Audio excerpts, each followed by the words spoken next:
अस्सलामुअलैकुम, आप देख रहे हैं डायरेक्ट लाइन। मैं हूं जवेरिया ज़ैद। नाज़रीन, आज प्रोग्राम के आगाज़ में जिस तरफ हम बात करने जा रहे हैं, पाकिस्तान ने भारत के साथ 22 अप्रैल से 10 मई तक के मार्के को मार्का हक का नाम दिया है। इसकी तफसीलात को हम शेयर करेंगे। इसके साथ साथ पाक भारत कशीदगी के दौरान अमरीकी सदर डोनाल्ड ट्रंप का दौरा मशरिक़ वुस्ता, ये क्या पैगाम दे रहा है, इसको भी देख लेंगे। और तहरीक इंसाफ की क़यादत में जो तब्दीलियाँ हुई हैं, जुनैद अकबर ने इस्तीफ़ा दिया है, पार्टी फिर मुतहरिक है, ये भी आज के डिस्कशन का हिस्सा होगा। पैनल का तारुफ आपसे करा देती हूँ। नसीर वागा साहब, मोहम्मद आदिल साहब और आमिर खाकवानी साहब आज के डिस्कशन का हिस्सा हैं। सबसे पहले मोहम्मद आदिल साहब, हम बात कर लेते हैं, जो मार्का हक है वो मुकम्मल हो चुका है, जिसकी तफसीलात भी सामने आ चुकी हैं, लेकिन दूसरी तरफ हम देख रहे हैं कि मोदी ने ऑपरेशन सिंदूर के हवाले से बात की है कि वो अभी तक मुकम्मल नहीं हुआ। सबसे पहले तो मार्का हक की बात करते हैं, किस तरह से आप इसको देख रहे हैं, और पाकिस्तानी कौम और पाक अफवाज और हमारी जो सियासी लीडर थे, किस तरह से सब एक पेज पर इस मार्के की तकमील के लिए नजर आए? देखिए, ये बिल्कुल मार्का हक था, पाकिस्तान हक पर था। उसने भारत में एक झूठा प्रोपेगेंडा किया पाकिस्तान के ख़िलाफ़, हमेशा की तरह। इससे पहले भी बहुत सारे मौक़ों पर उसने ये हरकत की और उसका फ़ायदा उठाने की कोशिश की। 2019 में भी उसको नुकसान उठाना पड़ा था। अब भी वो सेम उसने ड्रामा उसी तरीके से रचाया। मीडिया ने हाइप क्रिएट की और भारत ने पाकिस्तान के ऊपर जो है मासूमों के ऊपर हमला किया। 40 से ज़्यादा जो है वो शहरी जो है वो इस भारत की जारियत की नज़र हुए। 11 जवान शहीद हुए। तो वो पाकिस्तान ने पेशेंस दिखाई, लेकिन मोदी को पाकिस्तान की पेशेंस जो है वो रास नहीं आई और उसने फिर एक और अटैक किया। फिर उसका जो हमने जवाब दिया, यकीनी तौर पर वो उसको मोदी के, भारत के, उनकी फ़ज़ाइया के सब के दांत खट्टे कर दिए। और एक जो जिसे कहते हैं कि हमने हक की बात की, हमने कहा कि अगर आप समझते हैं कि ये मामला जो है आप दहशतगर्दी का इल्ज़ाम आप पाकिस्तान पर लगा रहे हैं, तो आए इन्वेस्टिगेशन कर लें। अगर पाकिस्तान इसका ज़िम्मेदार होगा तो फिर आप जो बेहतर समझे उसको किया जाए। लेकिन पाकिस्तान की बात पूरी दुनिया ने सुन ली। पाकिस्तान ने जो कहा वो पूरी दुनिया ने मान लिया, सिवाय जो है वो भारत के। और इसी एम्बैरेसमेंट पे जो है भारत ने ये सारी हरकत की। और अब एक तरफ से अमन की बात शुरू हुई, सीज़ फायर हो गया। उसके बाद अब देख रहे हैं कि मोदी फिर एक दफ़ा उन्होंने उधमपुर में जो जैसे वहाँ पर जाकर बात की है, और एक दफ़ा उन्होंने कहा कि हम जो वक्त और अपनी शराइत के ऊपर जो है फ़ैसला करेंगे कि हमने क्या करना है। एक तरफ वो अमेरिका को सालसी के लिए कह के पाकिस्तान के सामने घुटने टेकता है, और दूसरी तरफ वो फिर अपने अवाम को उकसा रहा है, फिर एक हाइप क्रिएट करने की कोशिश कर रहा है ताकि आने वाले दिनों में फिर कोई शायद माहौल बन जाए। लेकिन मेरा ख्याल है जिस तरह का जवाब पाकिस्तान ने दिया है, उसके बाद अब तो बिल्कुल हिम्मत नहीं होनी चाहिए। और अब तो पूरी दुनिया इस चीज़ की जो है वो कायल है, और वो यकीनी तौर पर भारत को कभी भी इस तरह की हमाकत की इजाज़त नहीं देगी। बिल्कुल ऐसे ही पूरी दुनिया ने ये देख लिया है। वाक़ई साहब, जिससे हमने देखा कि भारतीय मीडिया ने प्रोपेगेंडा किया, कल हमने मोदी की स्पीच में भी उसी प्रोपेगेंडे को देखा। उसके बाद उधमपुर में जो तकरीर की है उसमें भी उन्होंने इसी चीज़ का इजहार किया, और ख़ास तौर पर ये कहा है कि जो ऑपरेशन था उनका, ऑपरेशन सिंदूर, वो अभी तक मुकम्मल नहीं हुआ है। लेकिन अगर हम पाकिस्तान की बात करें तो पाकिस्तान ने अपना ऑपरेशन कंप्लीट कर लिया है, मार्का हक का इसका नाम दिया है। जो कुछ मोदी साहब पिछले 2 दिनों से कह रहे हैं, इंतहाई अफसोस के साथ वो जलती के ऊपर तेल डाल रहे हैं। वो इसका मतलब है कि अमन नहीं चाहते। मैं हैरान हुआ हूँ उनकी 2-3 जो स्पीचेस उन्होंने की हैं, उसमें उन्होंने किस दीदा दिलेरी के साथ बार बार इस बात का इरादा किया है कि हम दोबारा लड़ने आएंगे, हम तो दोबारा तैयारी कर रहे हैं और हम बदला लेंगे। इसका मतलब है कि उन्होंने ये तो मान लिया ना कि उनको अभी बदला लेने की ज़रूरत है, या वो समझते हैं कि पाकिस्तान का अपर हैंड है। तो आप एक चीज़ गौर करें, कभी मोदी की आप शक्ल देखें, उसके ऊपर वो कहते हैं ना कि फेस इज़ द इंडेक्स, वो एक इंडेक्स है उसका। आप देखें वो कितना परेशान है, किस कदर वो गिरा हुआ है। अंदर से पता चलता है कि एक टूटा फूटा शिकस्त खुर्दा इंसान है वो। मोदी ने जो कुछ कहा, मैंने कल भी एक प्रोग्राम में कहा था कि कभी ये भारत जो है ना, ये बाज नहीं आएगा। मोदी किसी सूरत नहीं रुकेगा। अब वो जख्म चाट रहा है हकीकत में। उसकी एक वजह तो ये है, देखिए मोदी ने आखिर इलेक्शन तो जीतना है ना, लोगों को क्या मुंह दिखाएगा। उसने ये देखा कि इस वाक़े के बाद मोदी का ग्राफ बुरी तरह हिंदुस्तान में गिर गया और लोग उस पर तरह तरह की आवाज़ें कस रहे हैं। पूरी असेंबली के अंदर अपोजिशन ने जिस तरह उसको आड़े हाथों लिया है वो सारी दुनिया के सामने है। अब मोदी चाहता है कि वो किसी तरीके से दोबारा अपनी थोड़ी सी इज्जत बहाल करने की कोशिश करेगा, लेकिन वो बहुत बड़ी गलत फहमी में है। मेरा ख्याल है कि मोदी को इससे सबक सीखना चाहिए। जो पाकिस्तान के शाहीनों ने जो कुछ किया है, मोदी अगर अब भी नहीं समझेगा तो फिर कब समझेगा। अगर वो इस खित्ते का अमन खुद खराब करना चाहता है तो फिर उसकी अपनी जिम्मेदारी है, और ये सारा कुछ उसी का किया धरा है। और अब जो एक भारत बार बार एक बात कर रहा है कि जी हमने 41 शहरी और 11 जवान उनके शहीद किए हैं, यहाँ ये बात बड़ी अहम आपको बता रहा हूँ, ये क्वालिटीज, ये शहादतें उस वक्त हुई हैं जब उन्होंने बगैर बताए हमला किया। बिल्कुल ऐसा ही है, रात के अंधेरे में बुज़दिली। यस, रात के अंधेरे में मजा तो तब था कि उसके बाद कोई क्वालिटीज करते, उसके बाद ये लोगों को शहीद करते तो हम मानते ना कि ये बड़े जवां मर्द हैं। उसके बाद तो फिर एक तरफ बुज़दिलाना उन्होंने हमले किए, उसके बाद अब सिर्फ बातें बनाई जा रही हैं। खाकवानी साहब, action speaks louder than word. हमेशा जो है हमने ये देखा है कि जो बुज़दिल लोग होते हैं वो सिर्फ बातें करते हैं, और ये बुज़दिलाना जो हरकतें भारत की तरफ से की गई, अब ये जो बड़ी बड़ी बातें की जा रही हैं, चाहे वो भारतीय मीडिया की जानिब से हो, भारतीय फौज की जानिब से हो या मोदी की जानिब से हो, वो एतमाद जो खो दिया है भारतीय फौज ने और मोदी ने आवाम का, क्या वो एतमाद बहाल करने में ये बातें काम आ सकती हैं? बिल्कुल नहीं आ सकती जी। ये बातें करने से तो ज़ाहिर बात है ना जंग जीती जाती है, ना एतमाद बहाल होता है, ना दुनिया भर में मनवाया जाता है। अच्छा देखिए, मोदी की बेसिकली 2 तकरीरों को मुआवजा करना चाहिए मोदी जी की।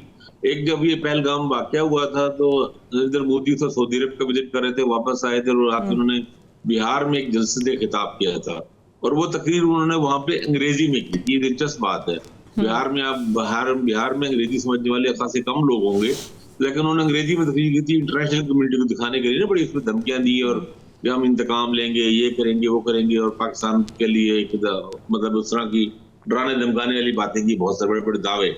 और अब जो तकरीर दूसरी जो उन्होंने आदमपुर में की कल, जो ये हिंदी में तकरीर थी, ये दोनों तकरीरों में बॉडी लैंग्वेज और आसमान का फर्क, ये डरी हुई, मायूस, शिकस्त कुर्दा तकरीर थी। तो ज़ाहिर है जब एक इतनी बड़ी डिफीट हुई है और जो उनको रिजल्ट हासिल नहीं कर सके, उनकी रसवाई हुई है खासतौर पे राफेल के मामले में, और फिर उनके एंटी मिसाइल सिस्टम एक्सपोज हुआ, ड्रोन उनके कामयाब नहीं हुए, उनके जो ब्राह्मस मिसाइल जिस पे बड़ा उनको फखर था वो कामयाब नहीं। और हम लोगों ने, हमारे माहिरीन ने, हमारे एयरफोर्स के लोगों ने न सिर्फ जैम कर दिया बल्कि बात को तो डाइवर्ट करके दूर भेज दिया। तो ये सारी जो है ये बहुत ही बड़ा धचका लगा है। मेरा ख्याल है इंडिया को अपनी मॉडर्न हिस्ट्री में इतना बड़ा यानी पिछले 20-25-30 साल में ऐसी शिकस्त का या ऐसा धचका नहीं लगा। पाकिस्तान ने जिस सकते हैं बिल्कुल आउट क्लास कर दिए, बिल्कुल उसे उनकी एयरफोर्स को भी बिल्कुल आउट क्लास कर दिया, और बाकी भी तमाम इलेक्ट्रॉनिक वारफेयर में हर चीज में पाकिस्तान ने अपने इक्विपमेंट, अपनी महारत, टेक्नोलॉजी, दलेरी, हर लिहाज से पाकिस्तान ने उनको आउट नंबर भी कर दिया और इतना का आउट क्लास भी कर दिया। तो ये बड़ी कामयाबी है। इसका असर इतना आसानी से अब इन बातों से नहीं हो सकता, लेकिन ज़ाहिर है वो कुछ ना कुछ तो करेंगे ना, और उनका मीडिया कितना एक्सपोज हुआ है। अच्छा, मजे की बात आदिल साहब ये थी कि वो सारी बातें, वो सारे काम जो पाकिस्तान ने भारत के खिलाफ किए, मोदी की कल की जो स्पीच थी उसमें उसका सारा क्रेडिट उन्होंने खुद लिया। बात क्या वो कर रहे हैं कि भारतीय साख्ता हथियार उनका प्रचार कर रहे हैं। उसके बाद उन्होंने कहा कि अब ये न्यू नॉर्मल होगा कि अगर भारत पे कोई हमला करेगा तो उसका जवाब दिया जाएगा। ये सब कुछ तो पाकिस्तान ने किया है आपके साथ।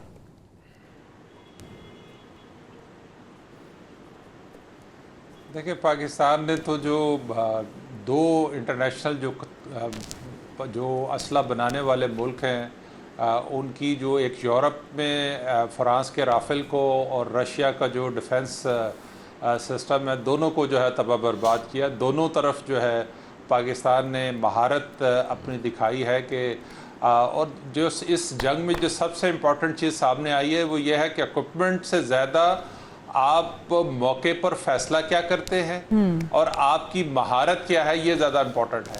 तो आने वाले दिनों में जब इस जंग के ऊपर जब जहाँ भी जंग के हवाले से को पढ़ाया जाएगा तो वार स्ट्रेटजी में ये बहुत इम्पोर्टेंट जो है पाकिस्तान इंडिया जो है वो एक सब्जेक्ट होगा कि कैसे पाकिस्तान ने जो है वो एक छोटा मुल्क होने के बावजूद एक बड़े मुल्क को किस तरह से जो है शिकस्त दी, उसको उसके दांत खट्टे किए, उसकी जो वेल इक्विप्ड फ़ज़ाइया थी उसको दिन रात में जो है दिन में तारे दिखाए।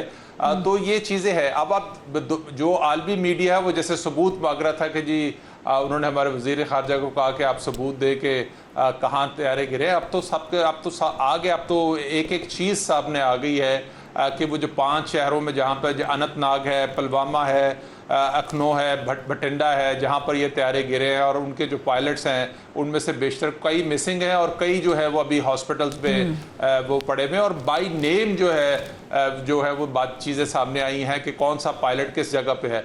तो अब इतना कुछ आहिस्ता आहिस्ता सामने आ रहा है कि वो ये सिर्फ और सिर्फ जो है इसमें भारत की शर्मिंदगी है। लेकिन इसमें जो सबसे इम्पॉर्टेंट चीज़ है जो मैं समझता हूँ कि भारत को ज़्यादा समझने की ज़रूरत है कि एक पाकिस्तान तो एक ज़िम्मेदार रियासत है, उसने इतने मुश्किल हालात के अंदर भी ज़िम्मेदारी का सबूत दिया। भारत ने पहले भी गैर ज़िम्मेदारी का मुजाहरा किया, वो अब फिर जो है वो उसी तरह की जो है वो गैर जिम्मेदारी का मुजाहरा कर रहा है। 3 बेसिक इशू है जिनके ऊपर इस वक्त बातचीत होनी चाहिए, वो चाहे दोनों मुल्क बैठ के करें, चाहे कई जो हमारे हमसाया मुल्क हैं, दोस्त मुल्क हैं, जो इंटरनेशनल पावर्स हैं उनको उसकी निगरानी करनी चाहिए।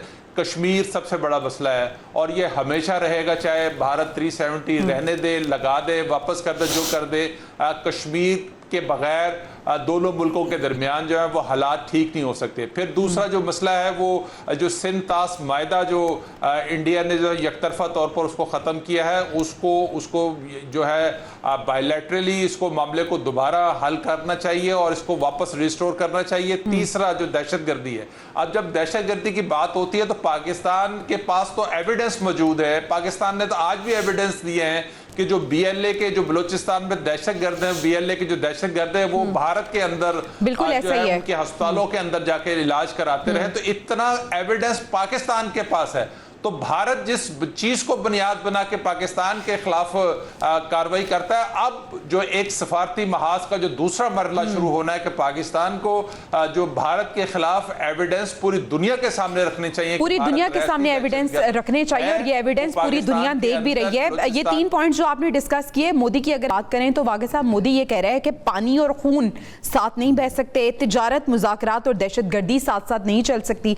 लुक हुई स्टॉकिंग जब ये मोदी ये बात कर रहे हैं। और इसके साथ साथ जब हम दोस्त ममालिक की बात करते हैं, पाकिस्तान और चाइना की दोस्ती की बात करते हैं, हमने देखा कि गुज़िश्ता दिनों में किस तरह से चीन ने हमारा साथ भी दिया है। राहुल गांधी की पुरानी एक तकरीर वायरल हो रही है जिसमें वो ये कह रहे हैं कि पाकिस्तान और चीन को एक होने नहीं देना। यानी भारत को ये पता है कि अगर पाकिस्तान और चीन एक हो जाते हैं तो फिर जो है वो अनकम्पिटेबल हो जाएंगे। देखिए, पूरी जो इस वक्त भारतीय कौम है वो इनसे, मोदी साहब से और इनकी टीम से एक सवाल कर रही है कि आप ज़रा ये बताइए कि पाकिस्तान का और चीन का इस तरह यकजा हो जाना, ये हमारा सफारती सतह पर कितनी बड़ी नाकामी है हमारी।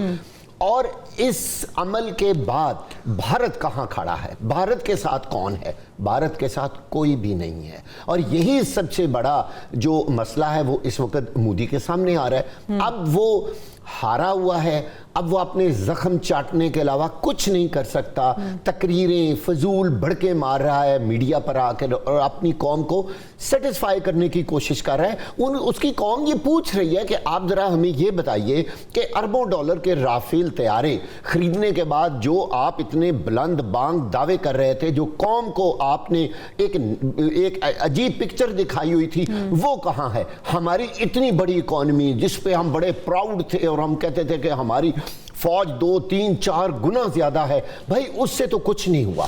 बात यह है, अब जो हालात इस वक्त पूरी दुनिया में जा रहे हैं ना, पाकिस्तान एयरफोर्स ने बड़ा कैलकुलेटेड काम किया है। मैं आपको बताऊं, बड़ा टारगेट ओरिएंटेड काम किया है। उन्होंने टारगेट हासिल किया है। ये नहीं कि अंधाधुंध मिसाइल फेंक दिए हैं और बहुत ज्यादा ड्रोन जो है वो पाकिस्तान की तरफ भेज दिए हैं। देख लीजिए, पाकिस्तान ने थोड़े अरसे के लिए काम किया है, लेकिन ऐसा टारगेट फिट किया है कि पूरा भारत बिलबिला उठा कि हमारे साथ ये क्या हो रहा है। वहाँ ये लोग भी कह रहे हैं कि अगर ये जंग 1-2 रोज और जारी रहती तो भारत का क्या हाल होता। ये वो सवालात हैं जो इस वक्त मोदी को बहुत ज़्यादा तकलीफ दे रहे हैं और उनके लिए बहुत बड़ा ये सवालिया निशान है कि आने वाला भारत क्या होगा। इस जंग ने, इस मुख्तसर अरसे की जंग ने एक बात तो साबित कर दी है, भारत के दिमाग में ये बात अब बैठ चुकी है कि वो पाकिस्तान से कभी नहीं जीत सकता। अचानक हमला करके भी नहीं जीता, फिर इतने प्लान करके भी बिल्कुल ऐसे ही है के पास था, लेकिन वो खाकानी साहब, वज़ीर दिफा ख्वाजा आसिफ साहब कह रहे हैं कि मोदी जब चीज़ों को समेटने की कोशिश कर रहा है, लेकिन मोदी अब चीज़ों को समेट नहीं सकेगा और आने वाले दिनों में उन्होंने कहा है कि भारतीय अवाम अब फैसला करेंगे, मोदी कहीं पे नजर नहीं आ रहा।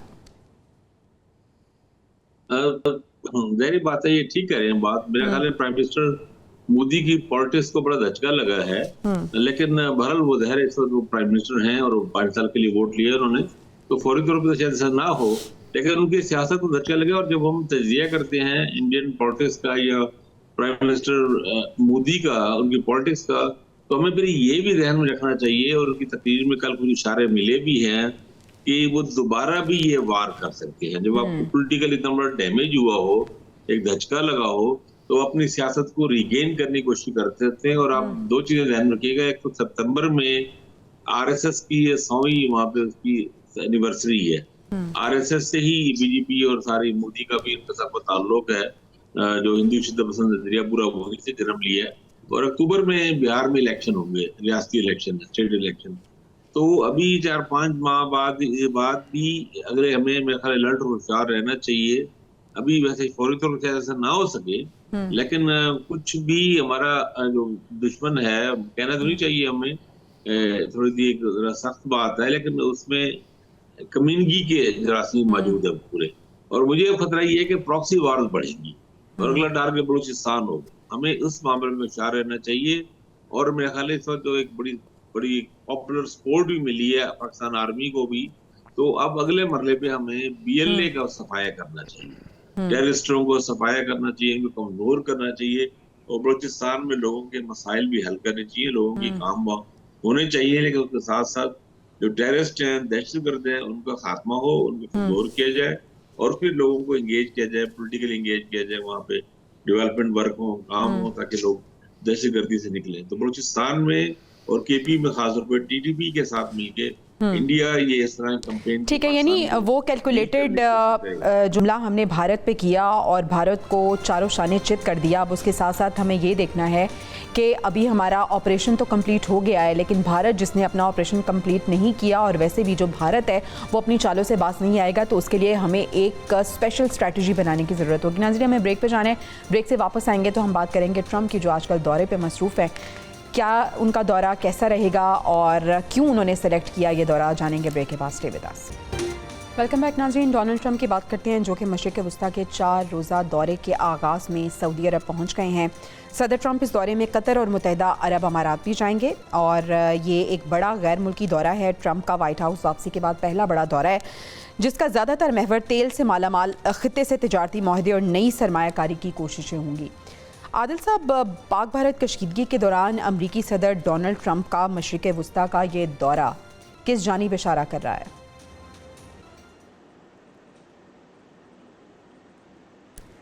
देखिए, इसमें जो उनका पहला फोकस तो वो सरमायाकारी है।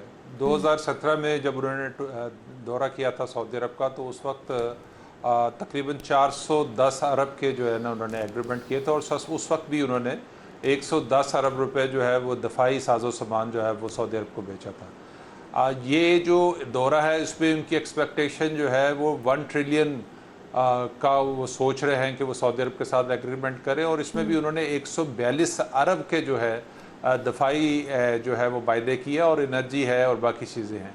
इसी तरह वो UAE के साथ भी वो 1.4 ट्रिलियन के जो है वो एग्रीमेंट कर रहे हैं। एक तरफ तो वो पूरी दुनिया के ऊपर जो है वो टैक्स लगा रहे हैं, जो जहाँ से वो चीज़ें जो है अमेरिका आती हैं उनके ऊपर उन्होंने टैक्स लगाया है, और जो जिन मुल्कों से उनके पास कुछ जो नहीं आता उनके साथ वो जो है वो एग्रीमेंट कर रहे हैं, जैसे सऊदी अरब के साथ किया, उनको असला बेच रहे हैं। इस तरह सिर्फ जो इन अमीर मुल्कों को नहीं, और भी बहुत सारे मुल्कों के साथ वो ये कोशिश कर रहे हैं, क्योंकि दफाई जो साजो सामान की पैदावार का सबसे बड़ा मुल्क तो वही अमेरिका ही है, तो उसने असला ही बेचना है। उसका मकसद तो यही है कि दुनिया में कहीं ना कहीं ऐसी सूरत हाल पैदा होती रहे ताकि उसका असला बिकता रहे। अब जो इसके बाद जो सूरत हाल है वो मशरिक़ वस्ता के हालात है। मशरिक़ वस्ता के अंदर जिस तरह से इसराइल को जो है खुली छूट दी गई, मशरिक़ तमाम अरब मुल्क जो पैसे के लिहाज तो अमीर तरीन मुल्क है, दौलत भी है, सारा कुछ है, लेकिन जो दिफाई मामलात में इंतहाई वीक है, वो इसराइल के मुकाबले में वो सब कुछ नहीं कर सके, ना उनको मजबूर कर सके, ना प्रेशराइज कर सके कि इसराइल जो गज़ा में कत्लो गारत कर रहा है वो रोक सके। तो यकीनी तौर पर ये दो चीज़ें हैं, लेकिन उनकी अमरीकी सदर की कोशिश है कि जो है वो इसमें सरमायाकारी कर। फिर तो आप ये देखें कि जो यूक्रेन और रशिया की जंग थी उसमें भी सऊदी अरब ने बहुत अहम किरदार अदा किया था। उसने उसकी जो एक बातचीत का अमल हुआ था वो सऊदी अरब में हुआ था। तो सऊदी अरब जो है वो किसी न किसी तरह अमेरिका का एक बड़ा इत्तेहादी मुल्क है। बहुत सारे मामलात जो रीजन के अंदर होते हैं, या खासकर इस्लामी ममालिक के अंदर होते हैं, उसमें जो सऊदी अरब का रोल होता है उसके पीछे जो है वो अमेरिका का रोल जो है वो हमेशा से अच्छा ठीक है। तो वाक़ई साहब, इसराइल क्या अमेरिका की अब पहली तरजीह नहीं रहा? ये दौरा जो डोनाल्ड ट्रंप कर रहे हैं, इसके साथ साथ हमने ये भी देखा है कि अमेरिका की जानिब से सऊदी अरब पर इसराइल के साथ जो मामूल के ताल्लुकात बहाल करने का मुतालबा है वो भी वापस लेने का फैसला किया है। तो इसराइल को साइडलाइन कर दिया है अमेरिका ने।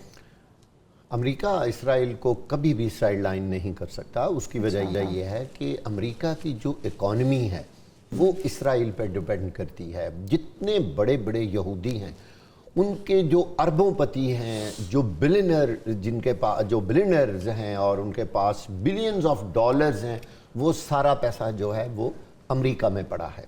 और सारी दुनिया को पता है कि अमेरिका की सियासत पर इसराइल के बहुत बड़ा कंट्रोल है उसके ऊपर, और वहाँ के यहूदी जो हैं वो अमेरिका की पूरी सियासत को का जो लाइन ऑफ एक्शन है वो तय करते हैं। इसलिए इसराइल को तो कभी अमेरिका छोड़ नहीं सकता। अब बात यह है कि ट्रंप साहब जो तशरीफ़ लाए हैं मशरिक़ वस्ता, आदिल साहब ने बिल्कुल सही कहा है, वो अपना सौदा बेचने आए हैं। असल बात है कि अमेरिका के अपने मौशी हालात इस वक्त इतने अच्छे नहीं हैं। ट्रंप ने आते ही आपने देखा कि टैक्सेस की भरमार लगा दी और दुनिया भर के ममालिक को कहा कि जो भी वहाँ पे चीज़ें इंपोर्ट होंगी उन भी उनको टैक्स अदा करना पड़ेगा। उन्होंने अपनी कौम को बताया कि अमेरिका अंदरूनी तौर पर मौशी हालात उसके तर नहीं है, लिहाजा अब ट्रंप के पास एक दूसरा रास्ता ये था कि वो मार्केटिंग के लिए दरअसल निकले हैं। मैं आपको आसान लफ्ज़ों में बताऊं कि मशरिक़ वस्ता वालों के पास चूँकि दौलत बहुत ज़्यादा है, और दूसरी अहम बात, ये सारे ममालिक जो है ना, हकीकत ये है कि ये हमेशा से अमेरिका के ज़ेरे असर रहे हैं, इनके ऊपर अमेरिका का अपर हैंड रहा है। दूसरी बात ये है, अमेरिका से इन तमाम ममालिक को हमेशा से खौफ व ख़तरा रहा है। आप देख लें, अमेरिका के बहुत ज़्यादा बेसिस हैं इन ममालिक में और वहाँ पे उनका बड़ा अमल दखल है, उनके फ़ौजी हैं, उनके और भी बहुत सारे जो इस तरह के तनसीबात हैं वो ये मशरिक़ वस्ता के कई ममालिक में मौजूद हैं। तो ट्रंप साहब की जो यहाँ वो तशरीफ़ लेके आए हैं, उन्होंने ये देखा कि अब अमेरिका को इकोनॉमी के लिहाज से मुआशी तौर पर मैं कहाँ कहाँ मजबूत कर सकता हूँ, लिहाजा उसने आके अपना असला बेचने के जो बड़े बड़े उनके साथ मुआहदे हैं वो शुरू किए हैं। आप देख लीजिएगा, अमेरिका दे के कुछ नहीं जाएगा, दे के सिर्फ और सिर्फ असला जाएगा जो उनकी फैक्ट्रियां दिन रात बना रही हैं। इस दुनिया की तबाही और बर्बादी में जो किरदार अदा करती हैं ये फैक्ट्रियां, मतलब ये कोई बेहतर सामान तो खाकवानी साहब, जो डोनाल्ड ट्रंप का मशरिक़ वस्ता है, आप इसको किस तरह से रीड कर रहे हैं? ये बहुत अहम दौरा है और मैं अभी आपने जो पहले सवाल किया, मैं उससे इत्तेफाक करता हूँ कि उन्होंने एक मतलब एक सर्टेन रीजंस की बुनियाद पे इसराइल को, या कह लें या इसराइल की जो उनके सरबराह हैं तो उसको उन्होंने नेतन्याहू को थोड़ा साइड लाइन किया है। उसकी वजह ये बताई जाती है, खासतौर पर जब नेतन्याहू ने इनके जो अभी जिन्होंने इनको चेंज किया था अपने नेशनल सिक्योरिटी एडवाइजर को, उसके साथ मिलके और ईरान के हवाले से कुछ चीजों में प्ले करने की कोशिश की थी। और ट्रम्प के बारे में कहा जाता है कि प्रेसिडेंट ट्रम्प के बारे में कहा जाता है कि उस बात से बड़ा उनको नफरत है, नापसंद करते हैं कि कोई उनको बेवकूफ बनाने की या चालाक बनने की कोशिश करे। और इस वजह से अमेरिकन मीडिया में भी आ रहा है, मुसलसल आता रहा है कि वो इसको थोड़ा सा नेतन्याहू को साइड लाइन करेंगे, थोड़ा सा सलाह देना चाहते हैं। मतलब फॉर द टाइम बीइंग ज़ाहिर है, मतलब ये नहीं कि वो इसराइल को ही बिल्कुल दूर कर दिए, लेकिन वो चूंकि ताल्लुकात उनके बड़े गहरे और बड़े करीबी हैं और देयर मिडिल ईस्ट में बहुत ज्यादा मामलात हैं, तो अहम दौरा है और वो कारोबारी और वो मफादात की खातिर ही ज़ाहिर है। लेकिन बहरहाल उससे एक इम्पैक्ट पड़ रहा है हर जगह पे। और आप देखें हमास ने भी अमेरिकन इसराइली अमेरिकन जो वहाँ पे उनके पास था यरगमाली, उसको भी रिहा कर दिया है। और ऐसे मुझे ऐसा लग रहा है कि शायद ईरान के मामले में मामलात बेहतर होंगे, चीजें जंग की तरफ नहीं जाएंगी। क्योंकि ट्रम्प की एक और फिलॉसफी जिसपे अभी आप देखें ना, पाकिस्तान इंडिया में भी जो उन्होंने सीज फायर कराया है, इस पर उन्होंने ये कहा है कि मैंने ट्रेड को इस्तेमाल किया है इस तरीके से। और इससे उन्होंने क्रेडिट और फखर करने लिया, उसका प्राउड, उससे वो प्राइड ले रहे थे कि ये इस तरह ट्रेड में किसी ने इस्तेमाल नहीं किया, यानी किसी अमेरिकन प्रेसिडेंट ने इस्तेमाल नहीं किया कि मैं इन दोनों मुल्कों से ट्रेड करूंगा और वो उसके अपने जो इम्पैक्ट है, अपनी चीजें होंगी। तो बहरहाल प्रेसिडेंट ट्रम्प की अपनी एक डॉक्ट्राइन है, अपनी एक पॉलिसी है, अपने अंदाज में वो खेलते हैं। और उनका ये दौरा भी बहुत अहम है, सऊदी अरब के साथ भी, अमारात के साथ भी बड़ी ह्यूज इन्वेस्टमेंट की दोनों मुल्क पहले ही वादे कर चुके हैं और होंगी चीजें। और मिडिल ईस्ट में भी ट्रम्प ये चाह रहे हैं कि गजा का मसला हल हो। ज़ाहिर है वो गजा के हक में नहीं, फिलिस्तीनियों के हक में नहीं होगा, वो इसराइलियों के हक में मसला हल करना चाहते हैं, लेकिन बारह इस मसले को सेटल करना चाह रहे हैं। यानी वो नैरेटिव जो उन्होंने बनाया था इक़्तिदार संभालने से पहले, अब वो उस पर काम कर रहे हैं। आदिल साहब, वो नैरेटिव जो जंगबंदी के हवाले से हमने देखा था डोनाल्ड ट्रंप का है, इसके हमने देखा कि पिछले दिनों में पाक भारत कशीगी को कम करने में जो किरदार अदा किया, अभी जो दौरे हो रहे हैं, आपको लगता है कि गज़ा की जो सिचुएशन है उसको संभाला देने में ट्रंप कोई किरदार अदा कर सकते हैं गज़ा में जंगबंदी के हवाले से?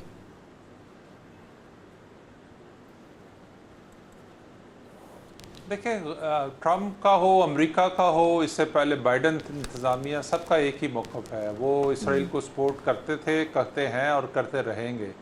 वो किसी भी तौर पर ये सपोर्ट से विड्रा नहीं करेंगे। इसमें इस वक्त देखें आप, पूरे रीजन के अंदर अब उनके लिए सिर्फ एक रुकावट बची है, वो है ईरान। और ईरान की, और इससे पहले जब सऊदी अरब के जो मामलात ख़राब थे और फिर चाइना ने अपना एक रोल प्ले किया था दोनों के मामला ठीक कराने में, तो एक खौफ की फ़िज़ा जो है वो अमेरिका ने वहाँ पर बरकरार रखी है। अगर वो इसी बुनियाद के ऊपर उसने सऊदी अरब को जो है वो असला बेचा है कि आपका जो है वो यहाँ पर आपके साथ कुछ भी हो सकता है, यहाँ पर उसकी पॉलिसी बिल्कुल मुख्तलिफ है। आप दूसरी तरफ यूक्रेन और रशिया की जंग में देखें, वहाँ पर उसकी पॉलिसी बिल्कुल मुख्तलिफ है। और इसी तरह आप देखें कि इंडिया और पाकिस्तान के मामले के अंदर भी जो है ट्रंप की पॉलिसी बिल्कुल मुख्तलिफ थी। उन्होंने पहले कोशिश की कि दोनों मुल्क फैसला कर लें कि जो ज़्यादा बड़ा पहलवान होगा वो फैसला कर ले कि उसने क्या करना। और फिर बाद में जब छोटे पहलवान ने जो बड़े पहलवान को डिज़ायर किया तो उसकी पॉलिसी भी बदल गई। अगर अमेरिका चाहता तो ये पहले ही ऐसे हालात पैदा ना होते, लेकिन ये सारा जवाब भी अमेरिका ने पैदा किया और बाद में जो किरदार था वो भी अमेरिका ने पैदा किया कि जी जंग बंदी हो जाए। इसी तरह हम यहाँ पर भी देख रहे हैं कि एक तरफ सीज फायर की बात हुई, तमाम मुल्कों ने एग्री किया सीज फायर पर, और फिर उसकी खिलाफ वर्जी जो है वो इसराइल ने शुरू कर दी और फिर वहाँ पर शहादतों का सिलसिला जो है वो शुरू हो गया।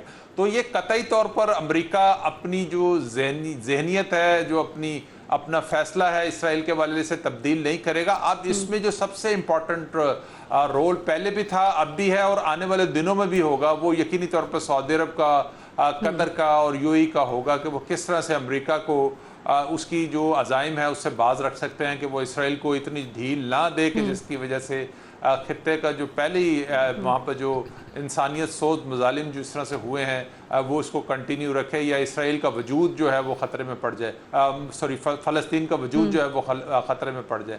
तो ये जब तक रेजिस्ट नहीं करेंगे मुस्लिम ममालिक, अगर इस तरह से मुस्लिम ममालिक बिल्कुल ऐसे, और जिस तरह से हम पहले भी कहते रहे हैं कि मुस्लिम ममालिक को अपना किरदार अदा करना चाहिए, और अब खैर ट्रम्प दौरे पे हैं तो ये एक बहुत बड़ा चांस है मुस्लिम ममालिक के पास कि वो इस हवाले से भी बात करें। नाज़रीन, हम ब्रेक पे जाने, ब्रेक से वापस आएंगे तो इसी को कंटिन्यू करेंगे। वेलकम बैक नाजरीन, सऊदी अरब, कतर और यूएई के दौरे पे हैं डोनाल्ड ट्रंप, और इस हवाले से हम बात भी कर रहे थे। नसीर वागा साहब से हम बात कर लेते हैं। वागा साहब, क्या अमेरिका को प्रेशराइज़ कर सकते हैं ये तीनों ममालिक मसला फ़लस्तीन के हल के लिए? मेरा तो नहीं ख्याल कि अमेरिका को ये तीनों ममालिक मिलके भी प्रेशराइज़ कर सकेंगे। मैंने अभी आपको थोड़ी देर पहले ये बात बताई है कि अमेरिका एक ऐसा मुल्क है, उसकी ऐसी इस वक्त जो सिचुएशन है पूरी दुनिया में, वो कितनी बड़ी वीटो पावर और कितनी बड़ी सुपर पावर अपने आप को कहता है। तो क्या ये तीनों मुल्क मिलकर उसको मजबूर कर लेंगे? अगर इन्होंने करना होता तो शायद फ़लस्तीन का ये जो मसला है ये खड़ा ही ना होता। आपका क्या ख्याल है कि अमेरिका ने ये सब कुछ जानबूझकर नहीं किया? क्या इनको आने वाले वक्त का अमेरिका को नहीं पता था? क्या ये लोग पहले अमेरिका से राब्ते में नहीं रहते थे? बात यह है कि अमेरिका ने इन सब का वज़न जाना हुआ है, उसको पता है ये कितने पानी में हैं। ये बिल्कुल अमेरिका को किसी बात पर मजबूर नहीं कर सकते। मिन्नत तरला करके उनको कहें कि खुदा का वास्ता है हमारी फेस सेविंग करें और ये जो फ़लस्तीन का मसला है इसको हल करें। दूसरी जानिब इसराइल जो है वो अमेरिका की बहुत बड़ी मजबूरी है। मैंने पहले भी बताया उनकी इकॉनमी उन पर चल रही है। तो अब जो मौजूदा सूरत हाल है इस वक्त फ़लस्तीन की, पहली बात तो यह है कि वहाँ रह ही क्या गया है, सब कुछ तो बर्बाद हो गया, तबाह हो गया, इतने लोग शहीद हो गए। अब फ़लस्तीन को दोबारा रीबिल्ड करना क्या कोई आसान काम है? अब तो उन पर वैसे ही रहम कर दिया जाए तो मेरा ख्याल है वो बेचारे इस वक्त खुले आसमान तले पड़े हुए हैं। क्या अमेरिका की आंखें बंद है? क्या ट्रंप की आंखें बंद है? क्या इंसानियत की आंखें बंद है? क्या यूरोप जो है वो सोया हुआ है? ऐसी बात नहीं है। सब लोगों को सब कुछ नज़र आ रहा है, लेकिन अफसोस कि सब लोग जिस तरह फ़लस्तीन के साथ कर रहे हैं और यूं लगता है कि मुसलमानों के ख़िलाफ़ हैं ये लोग। इस वक्त भी पूरी दुनिया में देख लें दो पलड़े बने हुए हैं, जहाँ जहाँ गैर मुस्लिम है वहाँ वहाँ ये लोग उनको सपोर्ट कर रहे हैं, और जहाँ भी मुसलमान की बात आती है, आप देख लें पाकिस्तान के बारे देख लें, आप कश्मीर को देख लें, फ़लस्तीन को देख लें, और भी बहुत सारे ममालिक हैं जो इस वक्त पिस रहे हैं दुनिया में, और वो ज़्यादातर मुसलमान ममालिक हैं। तो अमेरिका जो चाहे करने को तो कर सकता है। मुसलमान ममालिक क्या इसी वजह से पिस रहे हैं कि मुसलमानों के दरमियान एका नहीं है, इत्तेहाद नहीं है? अगर मुसलमान यकजा हो जाए, इत्तेहाद दिखाएं, तो क्या नहीं मसले हल हो सकते? बिल्कुल सही बात है। अगर मुसलमान मुत्तहिद हो जाए मुल्क तो ज़ाहिर फर्क पड़ सकता है। न सिर्फ ये कि मुत्तहिद नहीं है, बल्कि मुस्लिम ममालिक में से कोई इस वक्त की सुपर ताकत नहीं है, कोई बड़ी कुव्वत नहीं है। और शायद लोगों में मुल्कों में देखें माजी में रही है, जिस तरह ऑटोमन रहे हैं या उससे पहले अरब दुनिया में रहे हैं। तो जब एक बड़ी ताकत होती है, ज़ाहिर एक फर्क डालती है। तो मुसलमान मुल्क हमारे कोई भी, यानी पाकिस्तान समेत इवन बल्कि तुर्की को भी शामिल कर लें, मलेशिया को भी शामिल कर दें, जो थोड़े से इनमें से जरा बेहतर मुल्क हैं बज़ाहिर, यानी टेक्नोलॉजी में और चीज़ों में, लेकिन वो भी ऐसे नहीं कोई, यानी एक कह लें कि बड़ा फर्क डालने वाले नहीं है। तो जब या तो आपका मुल्कों का अलायंस हो, लेकिन अब अलायंस नहीं चूंकि बने, एक जमाने में ये अलायंस था, लेकिन अलायंस पे टूट गए। अपने जो मुसलमानों के मुल्कों के अपने जाती मफादात जो हैं या इख्तलाफात हैं वो इतने शदीद हो गए, दुनिया तकसीम हो गई अरब ब्लॉक में और शिया सुन्नी ब्लॉक में भी, और तो और भी देख लें ना, यहाँ पे मिडिल ईस्ट में कितने मसाइल रहे हैं। इधर इराक शाम में तकसीम कितनी ज्यादा रही है, लीबिया में कितनी ज्यादा तकसीम रही है, और जो इशूज रहे हैं। तो बहुत सारी चीजें कॉम्प्लिकेटेड चीजें हैं। सिर्फ इतना सिंपल सिर्फ ये नहीं कह सकते कि मुस्लिम ममालिक इतना मुतहद, ऐसे होता नहीं है। आप देखें ना, वैसे तो कोई ये जो अगर वेस्ट इकट्ठा है वो भी सिर्फ क्रिश्चियनिटी भी इकट्ठा नहीं हुआ है। ऐसा नहीं है कि वो सारे क्रिश्चियन मुल्क हैं वो पोप के साथ इकट्ठे हो गए या पोप के तले इकट्ठे हो गए हैं। तो उनके इंटरेस्ट होते हैं और अब मफादात होते हैं, उसके तहत इकट्ठे होते हैं। मतलब जापान में और अमेरिका में या वेस्ट में कौन सा कोई ऐसा लिंक है? उस तरह का मजहबी लिंक तो नहीं है ना, लेकिन वो अलाइज है। तो बहरहाल हमें जो करना चाहिए ये कि हमें पाकिस्तान को खास तौर पे और दीगर मुस्लिम ममालिक को भी अपनी इकॉनमी बेहतर करनी चाहिए, अपनी टेक्नोलॉजी पे अपने आप को ताकत बढ़ानी चाहिए, अस्करी कुव्वत भी कम से कम इतनी बढ़ानी चाहिए। मतलब न्यूक्लियर को देख लेना, अब पाकिस्तान ने न्यूक्लियर बम बना लिया ना, अब दूसरे मुल्कों ने, ईरान ने थोड़ी कोशिश की, लीबिया ने उससे भी कम कोशिश की, लेकिन कोई और मुल्क उस तरह नहीं बना सके, न्यूक्लियर पावर नहीं बन सके। और भी चीजों में, बहुत सी चीजों में वो उस तरह यानी एक फर्क डालने वाला काम नहीं कर सके। लेकिन तो अभी ये जो बहुत सी सिचुएशन चीजें दुनिया ऐसी की बहुत बन सी रही है, होती इसके लिए मेरे ख्याल में बहुत ज़रूरी है कि मुस्लिम ममालिक को इस पर सोचना चाहिए। आदिल साहब, ट्रंप ने मसला कश्मीर हल करवाने की भी बात की है और कहा है कि पाकिस्तान और भारत के दरमियान अब ये जो मसला है इसको हल करवाया जाएगा।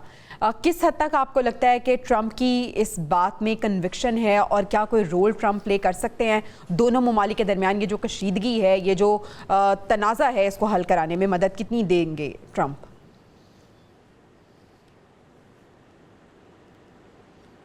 देखिए, इससे पहले जब ट्रंप इक़्तिदार में आए थे तो उन्होंने भी उस टाइम भी सालसी की बात की थी। फिर उसके बाद हमने देखा कि भारत ने 370 जो है वो जो कश्मीरियों के स्पेशल राइट्स थे वो ख़त्म कर दिए, और पाकिस्तान के जो प्राइम मिनिस्टर उस वक्त थे वो एक वहाँ सर ऐसे उनका इस्तकबाल किया गया पाकिस्तान में, शायद वो कश्मीर फ़तह करके आ गए, और उसके बाद हमारा उस वक्त जो हमारा मौक़िफ़ था इंतहाई कमज़ोर था। तो अमेरिका की कोशिश तो बड़े पहले भी थी, ख़ासकर ट्रंप की बात कर रहा हूँ। अभी भी उन्होंने जब पाक भारत कशीदगी हुई तो उन्होंने कहा कि इन दोनों मुल्कों के दरमियान तो बड़ा पुरानी लड़ाई चली आ रही है।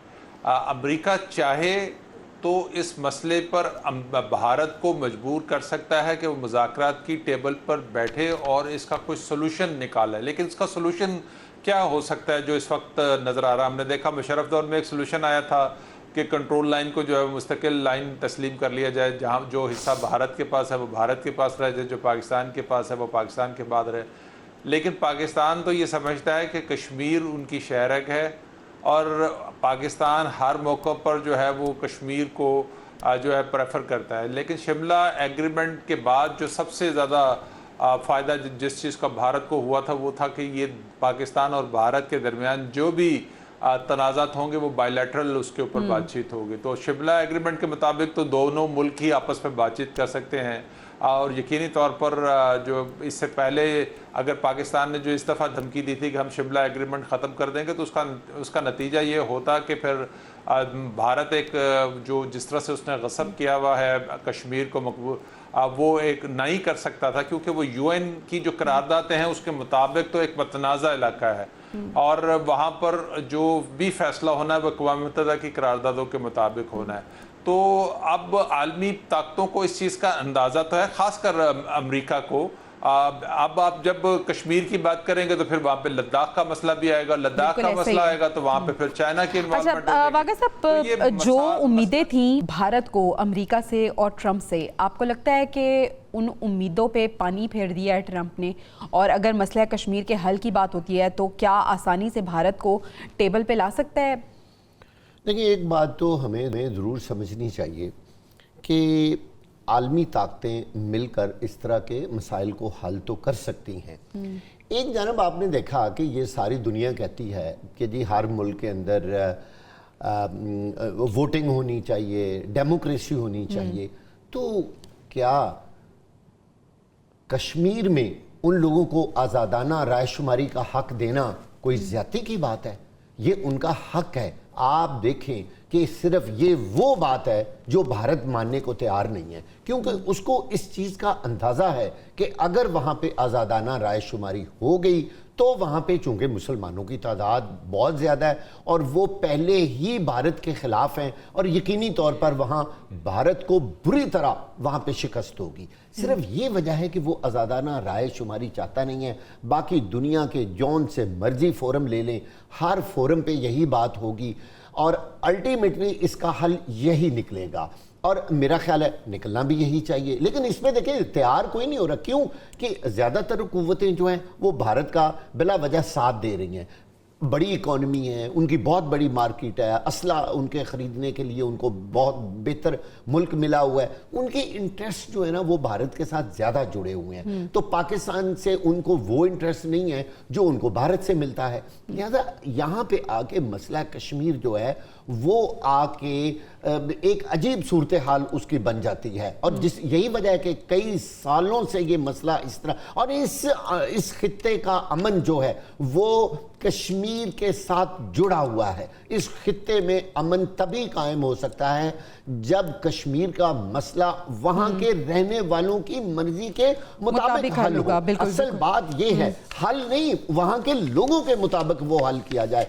असल इशू ये है। अब ट्रंप जो है वो इस तरह, अगर उनका ख्याल है कि वो पाकिस्तान और भारत के दरमियान जिस तरह उन्होंने ये एक अहम किरदार अदा किया और जंग बंदी, ये हमने पिछले भी प्रोग्राम में कहा था कि ये ऐसा ही लगता था कि जैसे ही पाकिस्तान का पलड़ा भारी होने लगा तो फौरी तौर पर जंग बंदी का ऐलान। बिल्कुल ऐसे ही पूरी दुनिया ने देख लिया है। हम आगे बढ़े हैं और अब हम मुल्की सियासी सूरत हाल की बात कर लेते हैं। जुनैद अकबर ने पब्लिक अकाउंट्स कमेटी की चेयरमैनशिप से इस्तीफा दे दिया और कहा है कि ओहदा पार्टी की अमानत था, पार्टी की क़यादत की हिदायत पर इस्तीफा जमा करवा दिया है।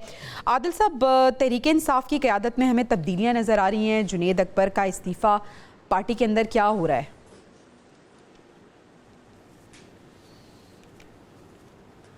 पार्टी के अंदर वही हो रहा है जो होता आ रहा है। पार्टी जो है वो हालात से बिल्कुल सबक नहीं सीख रही। इमरान खान ने फिर एक बार वही किरदार अदा किया है जो वो माजी में करते रहे हैं कि वो लोगों की बातें सुनते हैं और फिर एक राय बनाते हैं और उस राय के बगैर दूसरे फरीक को सुने जो है वो फ़ारिग कर देते हैं। अब अलीमा खान जो है उन्होंने कन्वे किया, इवन के चेयरमैन जो तहरीक इंसाफ है उनको भी नहीं इस जो है इस हुक्म का पता था।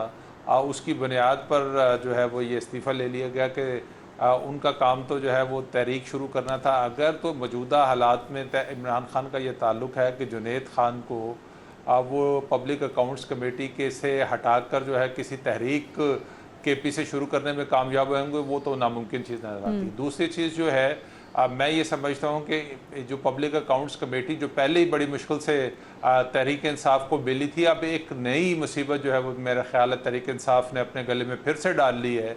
अब मुझे नहीं लगता कि हुकूमत जो है ये दोबारा से तहरीक इंसाफ को ऑफ़र करे। फिर इनको जो है वो एड़ियाँ भी रगड़नी पड़ेगी, नाक भी रगड़नी पड़ेगी सौदे के लिए, लेकिन मुझे नहीं लगता कि उसके बाद भी ये ओहदा जो है तहरीक इंसाफ को मिलेगा। तो हर बार एक ही बात होती है कि असल चीज़ ये है कि इमरान खान को अब तो बहुत सारी चीज़ों से सबक सीख लेना चाहिए। कम से कम अपनी पार्टी को मुत्तहद रख सकते हैं, वो पार्टी के अंदर एक नज़्म ज़ब्त जो है वो पैदा कर सकते हैं। वो जो सुनी सुनाई बातों पे जिस तरह से वो रिएक्शन देते हैं, उसको उन्हें जो है अपने इस बिहेवियर को, यानी अपने इस बिहेवियर को, अपनी इस रविश को रवैये में तब्दीली लाने की ज़रूरत है। वाक़ई साहब, तहरीक इंसाफ में हम देख रहे हैं कि गुत्थियाँ सुलझने की बजाय मज़ीद उलझी हुई नज़र आ रही हैं और जिसका जो साइड इफ़ेक्ट्स हैं या जिसके नुकसान हैं वो सबसे ज़्यादा पार्टी को ही हो रहे हैं। एक चीज़ सारी दुनिया देख रही है, जिस पार्टी का लीडर जेल में है और उसको एक्सेस नहीं है आम पब्लिक के साथ, इवन अपने लीडर्स के साथ जो इस वक्त पाकिस्तान तहरीक इंसाफ के अहम तरीन लोग हैं, वो भी वहाँ जाकर उनसे नहीं मिल सकते, तो फिर इस तरह के जो गलत फैसले हैं वो तो होंगे। अब इमरान खान अंदर कुछ कहता है, बाहर आके कुछ कम्युनिकेट हो जाता है। तो इन हालात में इसमें कोई शक नहीं है कि गलत फैसले हो रहे हैं तहरीक इंसाफ में। और यकीन जाने, जैसे इमरान खान ने अपनी 2 सूबाई हुकूमतें डिज़ोल्व की थी ना, ये ओहदा एक बहुत बड़ा ओहदा है। आदिल साहब बिल्कुल सही कह रहे हैं और ये दोबारा इनको मिलना बहुत मुश्किल होगा। पब्लिक अकाउंट्स कमेटी का चेयरमैन होना एक आम बात नहीं है। इसका मतलब है कि इस तरह के जो ओहदे हैं, जो ताकतवर ओहदे हैं, वो तहरीक इंसाफ खुद ही उनसे हाथ धो रही है और उनके दरमियान तफरकाबाजी और मसाइल दिन ब दिन बढ़ते जा रहे हैं। और वो एक ही बात कहते हैं, हमारा चेयरमैन अंदर है, हमारी लीडरशिप मेन अंदर है, हम कोई फैसला नहीं कर पाते। तो ये जो चंद लोग जेल में मिलने जाते हैं और वो जो बाहर आके बातें करते हैं, ये बड़ी एक अजीबोगरीब सूरत हाल बनी हुई है तहरीक इंसाफ के लिए। यही वजह है कि एक गैर यकीनी की सूरत हाल है इस पार्टी के अंदर और कुछ पता नहीं होता कल क्या हो जाए। किसी से इस्तीफा मांग लिया, यानी खाकवानी साहब, ये जो बेयकीनी की सूरत हाल है ये के अंदर ये कब तक रहेगी? और हम देख रहे हैं कि कभी कोई मंजूर नज़र बन जाता है, किसी की बात सुनकर किसी को ओहदे से हटा दिया जाता है। अब ये जुनैद अकबर साहब का जो इस्तीफा है, क्या वजह इसकी अभी तक सामने आई है? आपका सवाल मेरे से सवाल है? जी जी खाकवानी साहब। जुनैद अकबर साहब का इस्तीफे के बारे में बताया ये किया कि खान साहब चाहते हैं कि वो पब्लिक अकाउंट कमेटी का उधर छोड़ के अपनी पॉलिटिक्स पे अपोजिशन की या एहतजाजी पॉलिटिक्स पे चाह रहे हैं, तो मेरा ख्याल है खान साहब को ख्याल है कि अब थोड़ा दोबारा से एहतजाज की तरफ सियासी जाना चाहिए। जुनेद अकबर को शायद वो रोल देना चाह रहे हैं। अच्छा। अब वैसे आप ये बात सही, यहाँ पे आदिल साहब ने भी कहा सही, और बाकी दूसरे विभागा साहब ने भी, कि तहरीक इंसाफ में बहुत चीजें कंफ्यूज चल रही है, तो कुछ अंदाजा नहीं हो रहा। और खान साहब तक चूंकि एक्सेस नहीं है लोगों की उस तरह, जो लोग मिलते हैं उनमें से कुछ लोग ऐसे हैं जो शायद खान साहब को लगता है कि ये अपने किसी ताल्लुक या कॉम्प्रोमाइज होने की वजह से मिल रहे हैं, और वो उनकी जो शीरगान है खासर अलीमा खान, वो मेरे ख्याल सबसे ज्यादा ट्रस्ट खान साहब उन्हीं पे कर रहे होंगे सब, तो वो भी उनका भी एक सख्त सा स्टांस है। तो तहरीक इंसाफ के अंदर काफी सारे मसाइल हैं। मेरा वैसे ख्याल ये है कि ये जो पाक भारत कन्फ्लिक्ट का ये जो मौका है तहरीक इंसाफ ने ज़ाया किया है, ये इनको इस्तेमाल करना चाहिए तो अच्छे तरीके के साथ और भरपूर तरीके के साथ। अगर इमरान खान और तहरीक इंसाफ शुरू से ही बिल्कुल ये कन्फ्लिक्ट शुरू हुआ था जो जी ठीक है, यानी आपको लगता है कि इस मौके का फायदा तहरीक इंसाफ उठा सकती थी, लेकिन उसने ऐसा नहीं किया। नाजरीन, प्रोग्राम से इजाजत दीजिए, कल आपसे इंशाल्लाह मुलाकात होगी। अल्लाह ने के पानी।